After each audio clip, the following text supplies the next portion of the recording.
Arrêtez de respect, je voudrais bien en avoir, mais pas en ayant des propos comme vous tenez. Arrêtez de l'utiliser pour votre faites le jeu de cette jeune fille qui va poster ça sur les réseaux sociaux. C'est irresponsable. C'est pas elle qui est visée, c'est sa tenue. Et en disant qu'il la vise parce qu'elle est voilée, il lui signale que ça n'est pas conforme. Elle met une cible sur ce commerçant et c'est gravissime. C'est aussi ça que je voulais vous faire commenter, c'est la pratique et le fait de le filmer à son insu, c'est répréhensible ça aussi dans la loi. Moi je suis quand même assez stupéfait de la manière dont ils échangent là. C'est compliqué de dire à une jeune femme qui vient, qui est envoyée par une agence intérim, notre règlement intérieur, si c'est le cas, donc ne permet pas le port de signes ostentatoires religieux.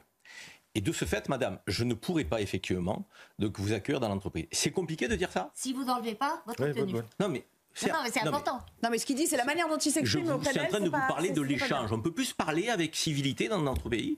Je veux dire, c'est quoi? C'est une pestiférée, la fille qui porte le voile? Non mais là, vous utilisez des mots hyper techniques. Il est gérant d'un magasin. Technique de quoi? Un règlement intérieur, c'est hyper technique. Le règlement intérieur, mademoiselle, stipule... Non mais peut-être qu'il n'a pas eu ces mots-là qui lui sont venus à ce moment-là. Il faut être sympathique, là. Je veux dire, le règlement intérieur de l'entreprise, c'est ce qui régit les règles de vivre ensemble dans une entreprise. Donc il l'a pas bien dit, il l'a pas bien formulé. Pour vous, c'était pas assez clair, en fait. Mais non, mais pourquoi il s'empresse d'appeler l'agence intérim? Je la veux pas de...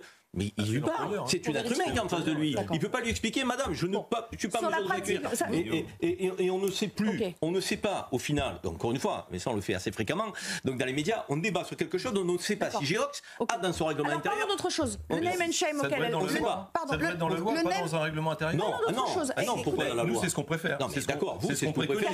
Si vous n'aimez pas... Non, mais vous êtes contre les signes religieux sur la voie publique. Et les gens ne pourraient pas se balader avec un foulard. Si vous n'aimez pas la manière... Si vous n'aimez pas la manière dont il s'exprime, prenons l'autre aspect de la chose. Est-ce que ça vous choque pas qu'elle fasse ce name and shame et qu'elle l'expose ainsi? Ce qui me choque, c'est l'échange entre ces deux personnes. Ils sont deux. Ça ne choque pas plus. Ok, on a compris. Ils sont deux. Ok, vous donc qu'ils se parlent, ces deux personnes. On a l'impression qu'ils ne recherchent pas les voies du dialogue. Donc ne vous en déplaise.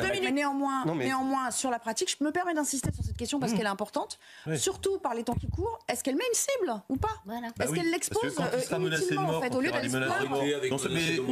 Mais alors Samuel Paty, ça n'a jamais existé. Non, mais il n'y a pas de problème. Il n'y a pas de problème. Quand on diffuse ça sur les réseaux sociaux, vous pouvez imaginer un peu de respect pour la mémoire de Samuel Paty. Je peux finir un peu de respect. Vous pouvez imaginer ce que ça provoque dans des cerveaux un petit peu comme ça. Monsieur le député. S'il est menacé de mort demain, monsieur le député, un peu de respect pour la mémoire de Samuel Paty.